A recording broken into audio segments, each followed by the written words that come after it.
All right. Good morning, Doug. I wanted to get to some of our viewer questions here today. First one is someone says, they're wondering if the GameStop short squeeze is larger than we know and could be a catalyst for the large decline of the market, or if it's just a blip that will happen without any downstream consequences. Yeah.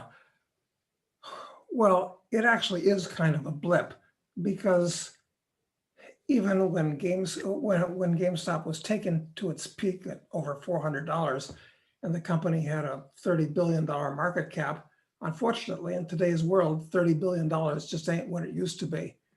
So the main consequence of it is going to be some new legislation, some new regulation.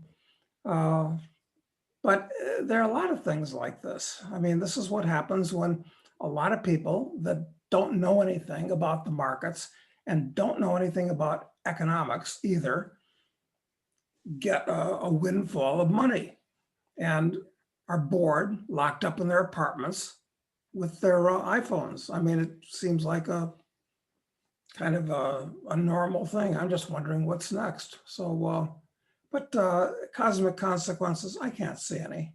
And eventually, unless some genius takes over GameStop, unless they change their basic modus operandi, the stock's going to basically go to like zero, more or less. So I don't know. What else can I say about it? What are you thinking? Anything, Matt?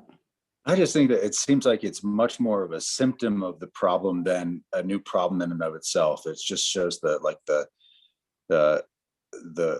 moral decay in terms of the way value is created in the world. You know, that the only way that we can really get ahead, and it's just almost sadly true, that one of the seemingly easiest ways to get ahead is to be able to make a good bet, you know, to speculate on the right stock and to try and, you know, motivate the herd to move in your direction. Or in the case of the hedge funds, to rig the game in such a way that they can short and then stop trading when it's not going their way. Yeah, well, since the government outlawed online gambling, online poker in particular, so what are you supposed to do with your money? Find a new way to gamble with it, I guess. So. Do you think, next question is, do you think there's the semiconductor shortage is something to be concerned about? No, the answer is absolutely not. I mean, look, from my personal life point of view, I could care less if there's a semiconductor shortage. Look, it's important for people that are in that industry or that use semiconductors to make stuff. But, you know, what if there's a shortage of widgets or thingamabobs? I mean, should I be concerned about that too? I don't want to clutter my mind up with all these things. The answer is no. If there's a shortage, the price will go higher, more factories will be built, factories will work around the clock, and the shortage will turn into a surplus, and then everybody's going to whine about, oh, what are we going to do with all these extra semiconductors? There are whole companies that make them, they're going to go out of business, and think of the unemployment. You know, if it's not one damn thing or it's another, forget about the semiconductor shortage. Thank you for the question. What do you think though with the, I mean, one thing I'll say, when it's identified, any shortage is identified that, you know, in the mainstream news, usually this identification of a problem with a, you know, market scarcity is enough to, you know, drive market forces in to begin to address it. You know, as long as you recognize the problem, the market kind of jumps in to take advantage of it. But the one place where I haven't seen this is with ammunition in the United States. Like, we've been in a really strict ammunition shortage where everywhere I go, it's limit one box per caliber per day. And it's been this way for many, many months. And I can't for the life of me figure out what's going on. Good point. I mean, if I had an ammunition factory, it'd be working 3 shifts a day. Yep. To take advantage of these high prices. They've got to be making a mint. Could it be that the demand is so super strong that even though that's what they're doing, people are buying everything that can be created? I don't know. I wish we could do some boots on the ground research to find out what the actual answer is. Yeah, if Hmm. there's any viewers who have any insight on this, maybe there's there's a critical component in the supply chain that's imported or regulated in some way. But I mean, it is really an interesting problem because this is the only one I've seen where over many, many months there hasn't been any alleviation of the shortage. The only thing I can presume is that there must be some government action there, perhaps rather subtle, so we can't put our finger on it, that's causing this. Because in a free market, shortages just don't last very long. And you're right, this has persisted for quite a while. Hmm. Yeah. Okay. Well, if any viewer has any information on that, we'd love to hear it. Next question comes from a 20-year-old young man from Africa who started listening to our episodes, late last year, and he says he has a couple questions for you. Number one is, what opportunities do you think one might benefit from in Africa, especially in East Africa? And he also asked for your take on South Sudan. Now, yeah, go ahead. Yeah, well, of course, I'm well known for saying that if you're a young European or American, Africa is the place to go to make your fortune. But what if you're a young African, not a young white kid? Uh, Things change a little bit because if you're a young white guy from Europe or North America, you've got unique experiences, you've got unique connections, you've probably got a lot more money. Um, you're an oddity. People want to meet you. Makes it much easier to get your foot in the door, whether it's in parties or just anywhere. Okay, you're an African, so there's millions and millions of guys just like you there. So that takes away that advantage. The answer to the question has got to be gain lots of skills, however you can do it. We've talked about this in the past, whether it's learning how to lay bricks or plumb a house or fix a car or do computer work, a million things. So get as many skills as you can, and get as much knowledge as you can, which will aid in your thinking and your rationality. And those things will help to make you desirable and unique. And then get out into the marketplace so you can meet people who'd like to take advantage of who you are and your skills. Mhm. I think that's the only answer, quite frankly, Mhm. if you're a young African guy in East Africa. Just one other thought, and I don't know if this would work there or how it would work, Doug, but when you're a young man one of the things that I found when I was a young man that helped me get through the initial barriers of, accumulating some capital was to find somebody who was doing something, who was already ahead of me in some way, and make myself indispensable to them. So whether it be, maybe there's a foreigner that's doing some work around you, like, try and make yourself indispensable for them. If you're the local person and they're, a foreigner coming in, there's going, as a gopher or whatever, just anything you can do to be around them and in that circle and making yourself indispensable. Or it could be even to a local there. But I really think it's the fastest way for you to begin to, separate yourself, is to find somebody, because everyone, especially the more successful you are, strangely enough, the more problems you have. Now, I'm not saying, I mean, they can be good problems. So, having, when you have money and assets, you have all these things that need to be taken care of. When you're running a business, you're constantly solving problems all day long. So the more successful you are, the more of those problems are going to exist, which creates an opportunity for someone to become indispensable to them. And if you can find your way in there, it's a good approach. You're absolutely right. That's a very good point. You want to hang out with people that are richer and more experienced and smarter than you are. You don't want to hang out with people that are poorer and dumber and less knowledgeable than you are. So put yourself in the position that you're hanging around those people and you bring something to the party so they want you to hang around them. That's absolutely right. Great. Okay. So next question. Do you see yield curve control coming soon? And how might that affect the gold market? Oh, wait a minute. There was another part to that first question, South Sudan. And Ah, unfortunately, I haven't been to South Sudan. Very few people have, but I've talked to a few people that have. And it appears that the only economic good that is easily exploitable in South Sudan is oil.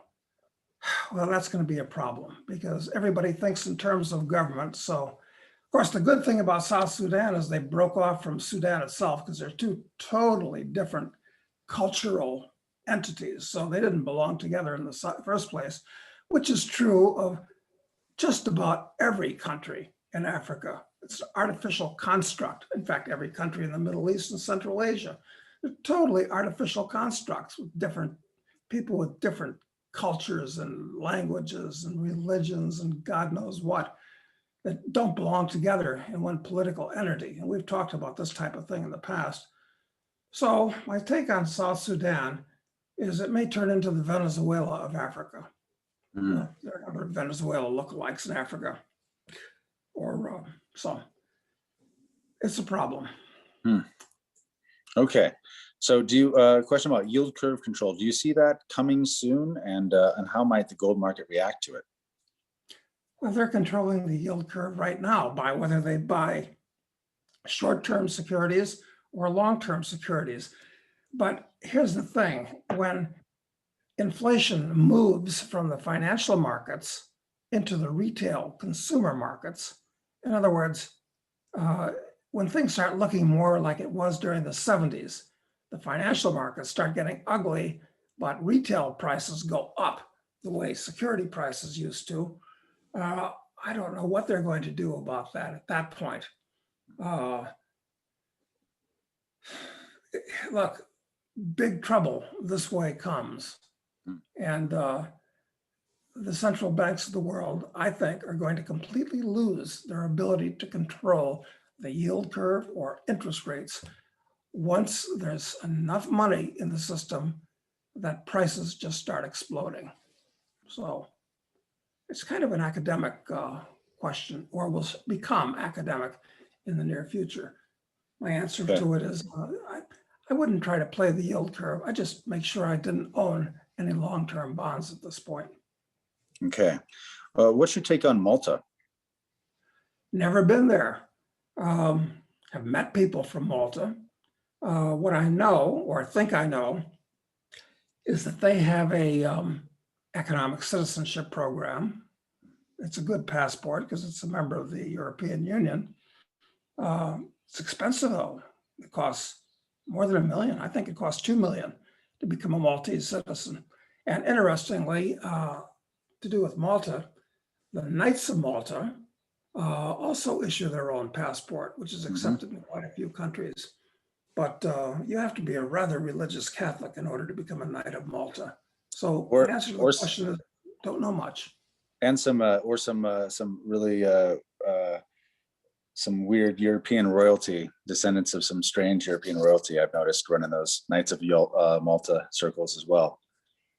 They're like minor princes and dukes that you imagine wouldn't even exist in today's world, but actually still do. Mostly Yeah, different German. yeah, it really is kind of strange, isn't it? It is. Well, of course, Europe was chock-a-block with these things before Germany became Germany under Bismarck. I mean, there were scores of principalities and dukedoms and counties there, and the same with Italy.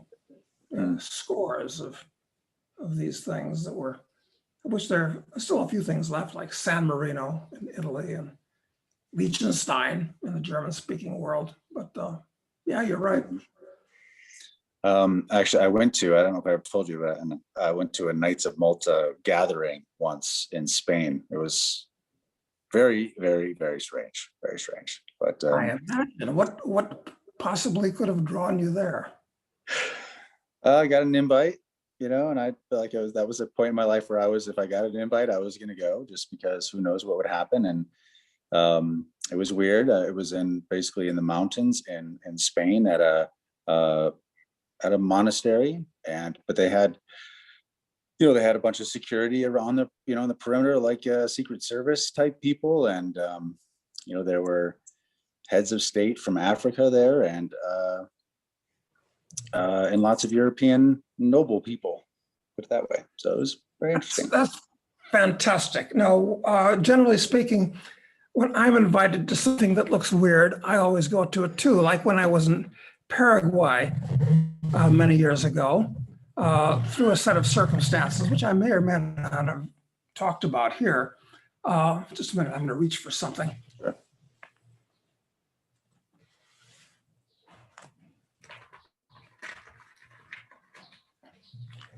So there I am, and in Paraguay, and what do you know? But the boys from Brazil, the real ones, as in the movie, invited me to a party with them that night. So, yeah, it's wonderful going to parties with weird people in weird places. That's fantastic. Yeah, it really was. It was very, very, very interesting. One of the more interesting events. It's probably the most interesting event I've ever been to, actually. Let's see. Next question is, they ask if we follow Armstrong economics. Did you know? Are you familiar with that at all? I've become familiar with it. I've never met Martin Armstrong. I'm told that he's pretty sound and libertarian oriented, but on the other hand, he's supposed to have some kind of a magic black box computer that can predict the future, which makes me quite suspicious. Mm-hmm. So I don't know. What do you know about him, if anything? That's all I know too. I think I saw a documentary on him, a couple of years ago, and I've read some of the reports that he's published in the past, and they're very interesting. But I'm always suspicious, like you, of models. Anything that can predict the future, in some mathematical way. It just reminds me of spreadsheet jockeys with MBAs who come into businesses and tell them how to run things. That always feels false. Or epidemic models, for instance. We've seen a lot of those recently that didn't pan out the way one might have expected. Yeah, black boxes, they're always suspect. I heard that Armstrong had to serve 5 years, I think it was in a federal pen, for contempt of court for not, I think it was for not rolling over on somebody. So that speaks to his credit, if that's true, but I don't know what the facts are. Yeah, that's my understanding too. It's definitely something where he was, unreasonably and unfairly punished for standing up against the man. And as I understood, as soon as he got out, his clients were right back, wanting his work because it served them so well. So, I don't know enough about him, obviously, but it's interesting, and maybe I should look into it a little bit more. Black boxes do always worry me as well, though. Maybe you'll have a party someday and invite us to it. Maybe he'll join the Knights of Malta, and we can all do something in the mountains of Spain. I imagine he wouldn't be on the inside of that club either. I didn't fit there either. So let's see. They ask you if we're ever going to go to Europe. I mean, I'm sure you. Or maybe he'll wind up with what's left. So they ask you also if you ever plan to be in Europe again. Well, the question is, when are we going to be able to fly again? Or maybe a better question is, when am I going to want to fly again? I don't want to take an experimental vaccine, and I don't want to go through all the rigmarole of getting a passport. Who the hell knows what travel is going to sort out as over the next few years. I guess I'm going to go back to Europe on one basis or another in the future. Sure, why not?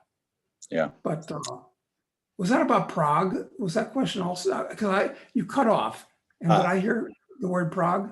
Well, he says, this guy gives you some compliments, asks if you're going to be in Europe, and sends his greetings from Prague.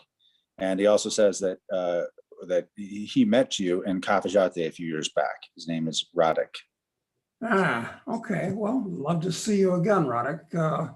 Don't know when, don't know where, but yep. So did you have some comments on Prague? Nice city, exotic. Glad it wasn't blown up in World War II or at least not much. There must have been some fighting there, but no, nice place. Okay, all right. Next question. If you were 25 years old today with little to no capital, what financial moves would you make to prosper or insulate yourself? Well, what I was going to do when I was 25 and didn't have any capital to speak of, at that time, you'll recall, I just wanted to put together $5,000.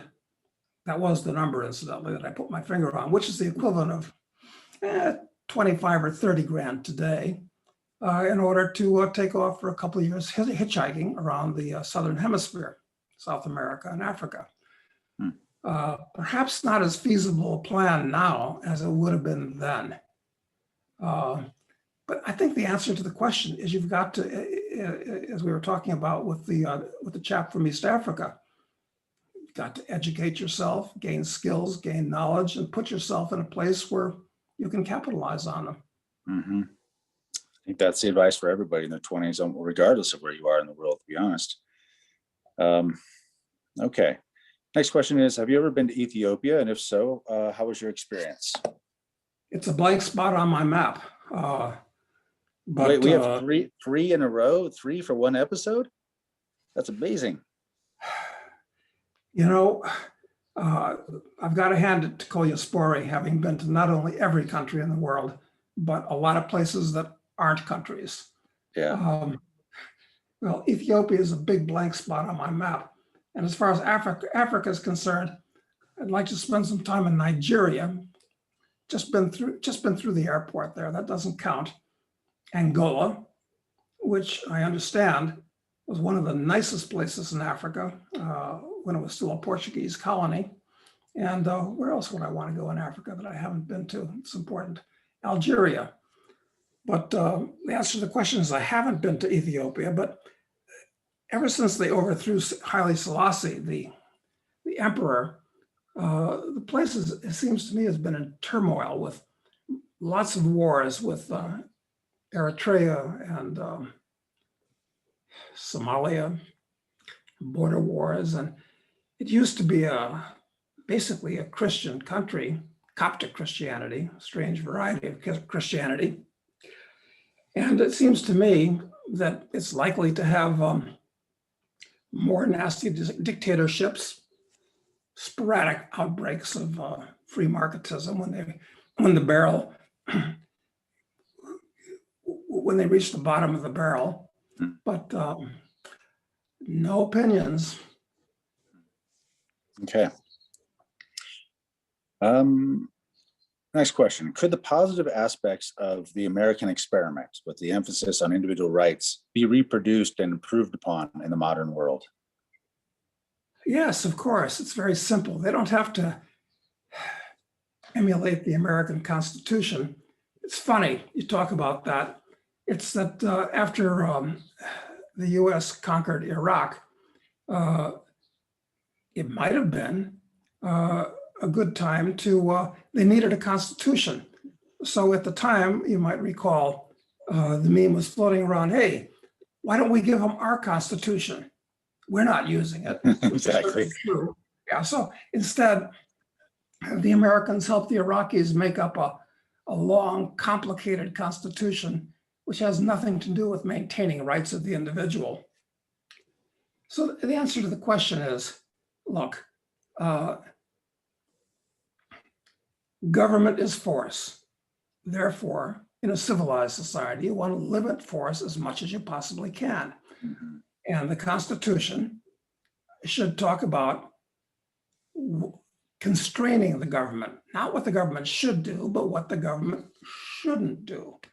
So that implies, as we've talked about many times in the past, the government should do nothing but protect you from force outside of its arbitrary political boundaries. Inside, that's an army, if it's necessary, a police force to protect you within the country, and a court system to allow you to adjudicate disputes without resorting to force. If the government did nothing but that with any country, I could live with that. But the fact of the matter is those three things are too important to be left to the kind of people that inevitably get into government. So those things should be privatized too, which absolutely shocks people. And you ask yourself, well, what do you need a government for? Which is a very good question. That is the question. Yeah, it Yeah, almost seems like got to get back to the basics, instead of dancing around rearranging deck chairs on the Titanic, which is what most political questions do. right. And it seems like in today's world, governments are so powerful that it's very difficult to imagine them,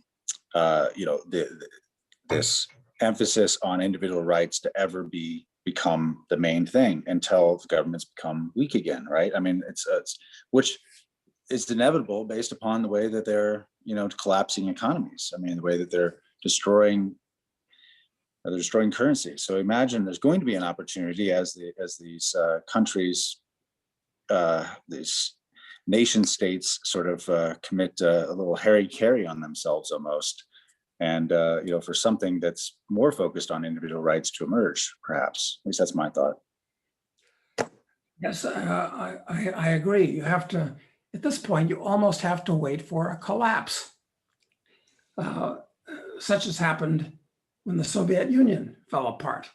I mean, things were just so dysfunctional that it just all collapsed, and they set up something different and better, not great, but better, and or the Chinese solution under Deng Xiaoping. Soviet Union fell apart in roughly 1990, and China changed in 1980. So you have to wait until things get really bad, I guess, before people are willing to do the right thing. Okay. Next question. Does Doug consider morality to be objective and universal or subjective? And what is the basis for natural law? Yeah, well, I guess we've talked a lot about that in the past. If you're going to have a law, you have to keep things simple. And it's basically, look, it's all just a question of live and let live. The two great laws, natural law, do all that you say you're going to do, and don't infringe against other people or their property. That's pretty simple. Does that feel like that's objective and universal or subjective to you? Yes.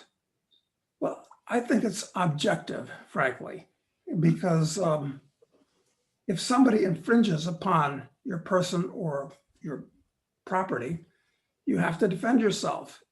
And that's how you get into fights. And if there's more than one of you, if there's several of you on your side, you get into a war or something like that.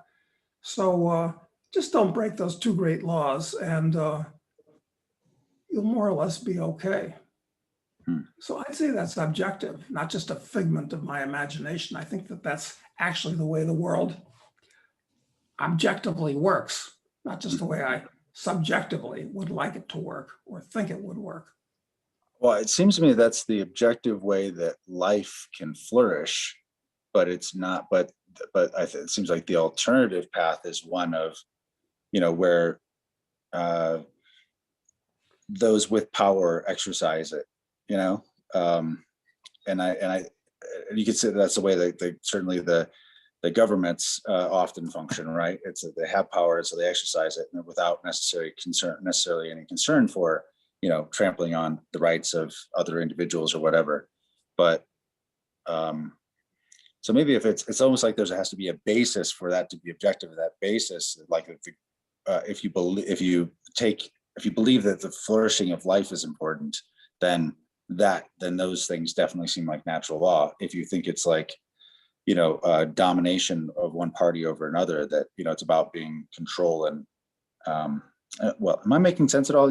Because I imagine there must be, the other side must have some differing point of view where they think the natural law is like the law of the jungle. I'm the biggest cat, so I get to eat and you don't. Well, that's natural law too, isn't it? It is. It's a real problem. Further proof that we live on a prison planet, and perhaps these problems won't be solved until every single individual on the planet rids themselves of psychological aberrations, Mm. making it possible to live with everybody else in a peaceful manner. But until then, I mean, we all want more wealth because wealth is pro-survival, and we all want more power to impose our subjective view of reality on all those other people out there who, of course, have their own subjective views and want power too. Mm. It's quite a problem. Okay. If you had to choose between one of these places, which one would you choose? The places they list are Mexico, Panama, Jamaica, Bahamas, Colombia, or Costa Rica. I think I would choose Panama. Of Mm. course, I've been to all those places. Haven't been to Jamaica for many years, but I choose Panama because you've got an advanced, sophisticated city. You've got lots of international trade, likely to stay that way because of the Panama Canal, among other things. You've got the mountains, you've got the beaches, you've got a relatively small population. I'd say a large part of the population not only speaks Spanish, but speaks English as well. Mhm. I think I'd choose Panama. What about Mexico? Because they have seemed to have handled this COVID hysteria better than other countries have.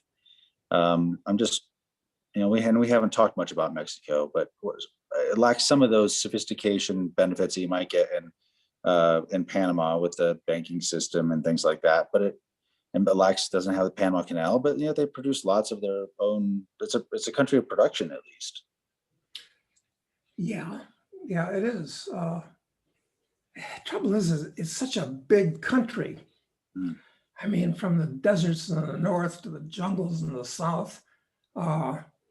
And culturally, I mean, I think there's still some friction between people that are basically Indians that were conquered by the Spaniards, and the Spaniards, who are more or less still on top. That's a source of friction, which is true in many of the countries in Latin America generally. So that's a potential source of problem, which might come to the surface. I mean, as it has in places like Bolivia and Ecuador now, Peru. So it's a race problem potentially in Mexico. Doesn't seem like that at the moment, but possible. It's happened in other places. Yeah, Mexico would be fine. I hear very good reports about Mexico from people that are living there, like Jeff Berwick, for instance. He's a big fan. Yeah, I have two. Okay, so next question is, what policies should the next republic or free society undertake or legislate? Which mistakes should they avoid? It's too easy to think the answer is to let free market capitalism run its course. How do we deal with human nature, which readily and willingly attempts to give up personal freedoms or sense of responsibility in exchange for security in times of adversity? Yeah, well, I think we just spoke to that. I mean, We did quite a bit. yeah, you're going to have to absolve all of the psychological aberrations which occur in people everywhere, where they all want to be busybodies and make other people do what they should do, quote unquote, with should. Tough problem. All you can do is, kind of mind your own business and live and let live. That's the best that you can really do, perhaps, unless you want to take over a country and impose your will on it. And hopefully you'll be more rational than most people that take over countries are. Yeah, not likely though. There's a track record with that we've seen. Yeah. Let's see. Ask if you have any advice on healthy living, foods, to eat more of or to stay away from, vitamins, different therapies, just any thoughts you might have on, living a healthy life. Well, as you might have seen earlier, I lit up a smoke few moments ago, but I believe in moderation in all things. So maybe I'll have a 1 or 2 or 3 cigarettes a week, or preferably a cigar if I have the time to do that. Not good for your health, but everything in moderation. Look, my bottom line on it is we're all fighting the second law of thermodynamics, which says everything falls apart. It can be slowed down. The collapse of whatever exists can be slowed down with inputs of outside energy. So, what I do personally, just to throw some sand on the slippery slope, I take metformin every day. I take coenzyme Q10. I take curcumin, turmeric. I take resveratrol. I take melatonin at night. You can do things like that. And I've tried some stem cells where we met that last time in Panama, where I was taking a series of that, courtesy of yourself in part. And look, a lot of people are interested in this. In the Wall Street Journal, which I like to read, probably the only decent newspaper left in the US, and it's going downhill, frankly. But this last week, in their book review session, they reviewed 3 books on life extension and things that relate to life extension. 3 books. So a lot of people are interested in this. A lot of scientists are working on it. I don't have any answers. Look, it's just diet and exercise. Try to get some exercise, pump iron at the gym, go for a walk, go for a swim, and try to be abstemious in your eating. Limit the number of calories, but get a maximum of nutrition, which is different from calorie content. I mean, that's all I know. What do you think, Matt? Well, there is some interesting science on things like metformin that you mentioned earlier, where that really seems to mimic. Actually, there's a lot of people have believed in this intermittent fasting approach because of the metabolic effects it has, and for longevity. And metformin, as I understand it, essentially duplicates that and gives you a little more benefit than even like regular, intermittent fasting would. So, there's a lot of interesting science on this, and I think you really, if you can, find a doctor that specializes in this stuff. And there's lots of different things. It depends upon. There's some things that are relatively inexpensive to do, and there's some things that are much more expensive, like the stem cell therapies and things like that. But I mean, certainly there's a lot of interesting emerging science around it. I mean, the basics of, like you said, moderation and making sure that you're inputting good energy into the system, because otherwise it is a closed system which is collapsing. It's gonna fall away, and that means like vigorous exercise is probably one of the single biggest ones that I know of. But not that I always follow it, but I know it's there. So speaking of that, Roy Walford used to be a friend of mine. He came to Eris several times. And Roy was the leading researcher on calorie restriction as a means of life extension, famous for doing all these studies with rats. You keep a rat on a restricted calorie diet and he lives twice as long, and all this type of thing. So he put that theory into practice in his own life.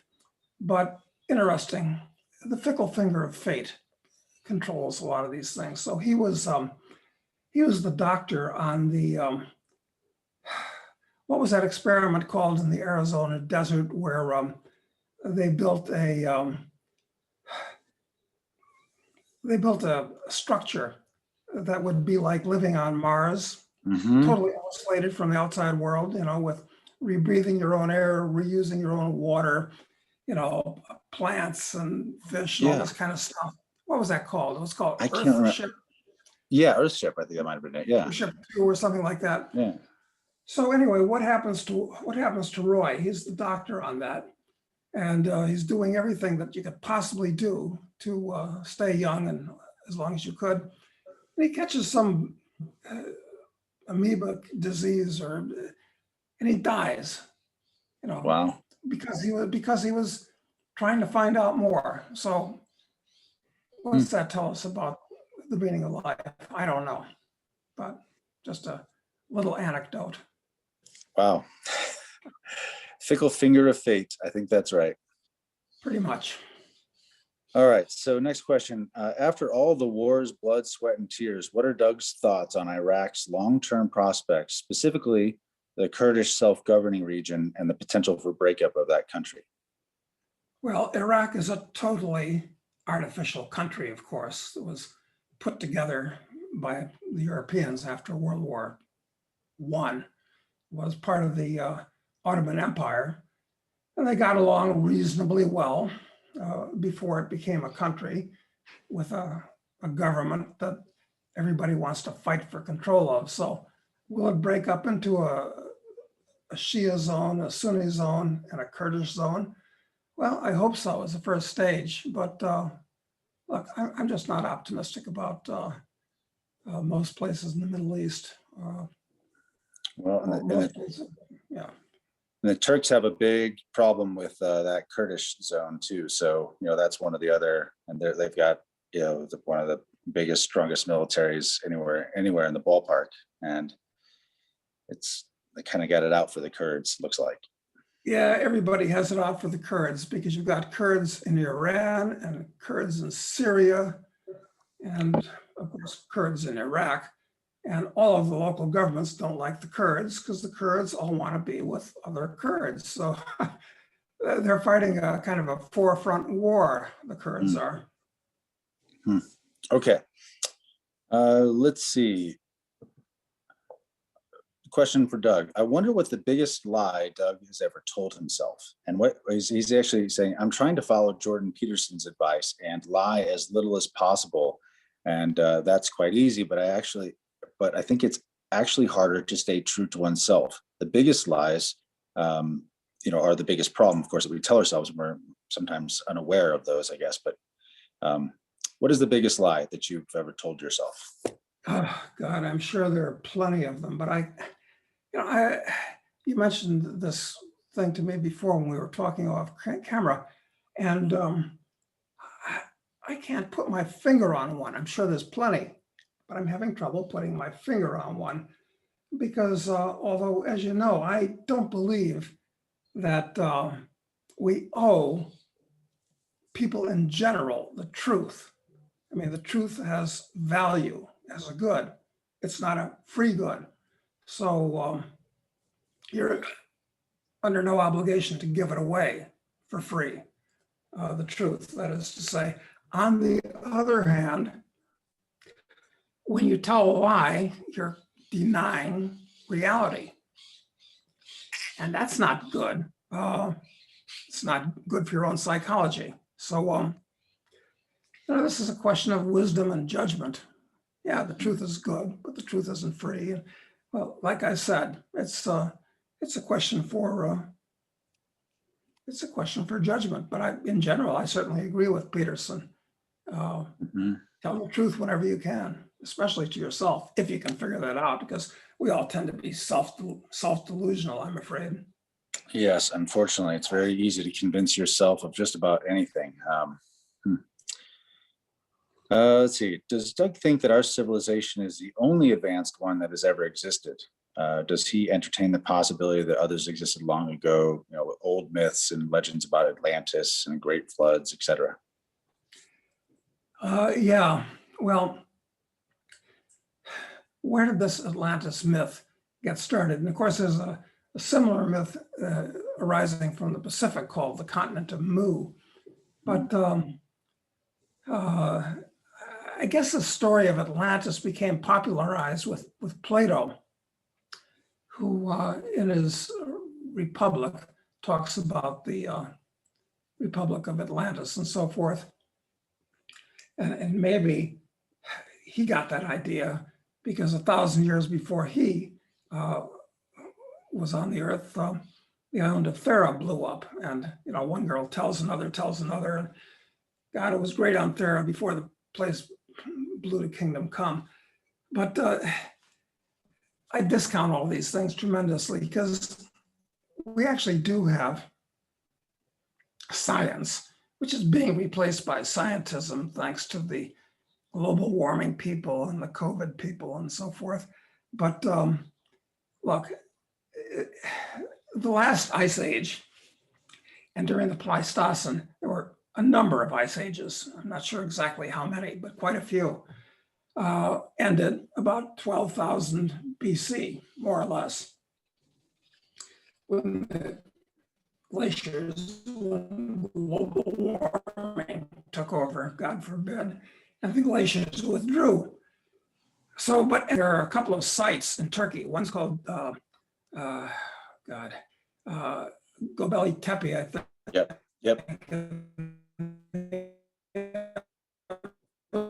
It's called Catalhoyuk. Yeah, and you know, a bunch of stones piled on one another, the ceremonial centers, villages from 8,000, 9,000 BC. So a couple thousand years after the glaciers withdrew.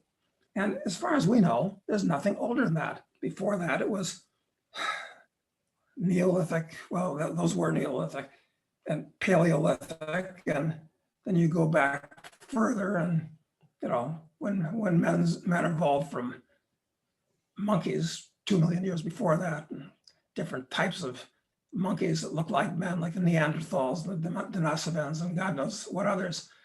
So the answer to the question is there's absolutely no evidence that there were any of these advanced civilizations previous. No evidence. And you have to go by the evidence. So I'd say, sure, I'll believe anything, but give me some evidence. There is none, my knowledge. Right. Okay. What's your take on long-term U.S. interest rates and the 10-year crossing 1.5% today? That was last week that happened. Well, maybe after interest rates peaked, as you recall, in the early 1980s, when the U.S. government was paying 15% on its 30-year paper, maybe they finally bottomed. I mean, maybe after 40 years, interest rates have been going down for 40 years. Maybe they finally bottomed. And as inflation picks up on a retail level, consumer good level, they're going to go back up because nobody's going to lend money for substantially less than interest rates. So my view is interest rates are headed back up to 15 or 20% or more. Maybe they, listen, maybe as we're speaking, they've already turned. I don't know. It's possible, even likely. Well, and I mean, but rising interest rates should be pushed down. You think equities and I mean, doesn't that make gold less interesting? Wouldn't it also be negative for gold price? I mean, how does that work? Well, on the one hand, if interest rates go up because of fear, where people are afraid and therefore they have to be paid more in order to lend money, that's good for gold. And interest rates go up because of retail inflation, that's good for gold too. But on the other hand, higher interest rates drive down all financial assets. But maybe gold should not be viewed as a financial asset. Gold should be viewed as money in its most basic form. And we have a limited price history since 1971, only, when gold was liberated from the dollar. And the big gold bull market from $35 an ounce to $850, which it reached in 1980, that was during a time of very high and rising interest rates.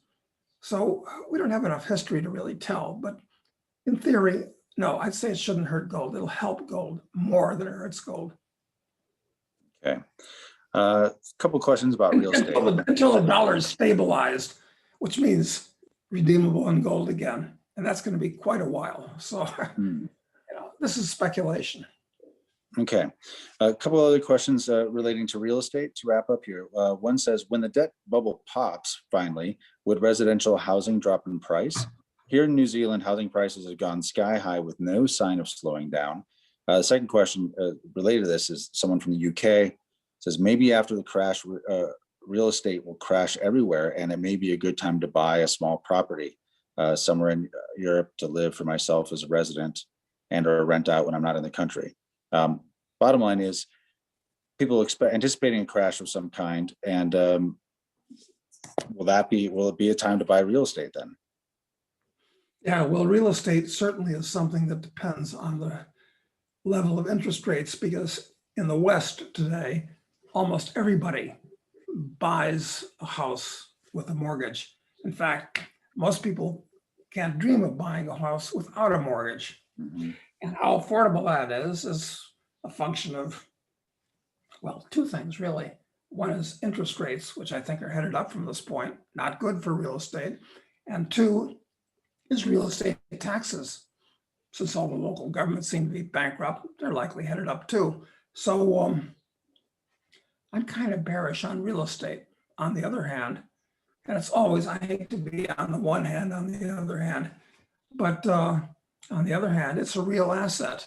It's not going to be inflated away. So I'm a bear on real estate. That's my bottom line. There's better places for your money. You'll be able to buy it, I think, cheaper in real terms. I don't know what the dollar terms are going to be in the future. And the second chap mentioned England. So what would I do when I wanted real estate in England? Here's an interesting possibility. You've got those Channel Islands. You've got Guernsey and Jersey and Alderney and Sark, and there's a couple others. As a British citizen, I believe that you can move there. And there's some interesting political things where they're not really part of Britain, but they are. And those might be desirable places to live for a number of reasons. So if you're in Britain and looking for a place to live, think of that. Or maybe think of the Isle of Man, which is in the direction of Ireland. Once again, it's got another unusual political situation that may be more favorable than living in the UK proper. Just a thought. Mm-hmm. Yeah, you actually forwarded me an email a couple of weeks ago from a friend of yours who had relocated to one of the Channel Islands, if I recall, and was very bullish on its future. Yeah, a small island, potentially more free because it's small and you can know your neighbor and the rulers and all that type of thing. So yeah, it might draw more wealthy people, and yeah, could be interesting. Good. All right. Well, that's most questions for today. So I think we'll just leave it there, and I'll be back tomorrow. Thanks, Doug. Appreciate it. Okay, Matt, it's a pleasure. Talk to you then.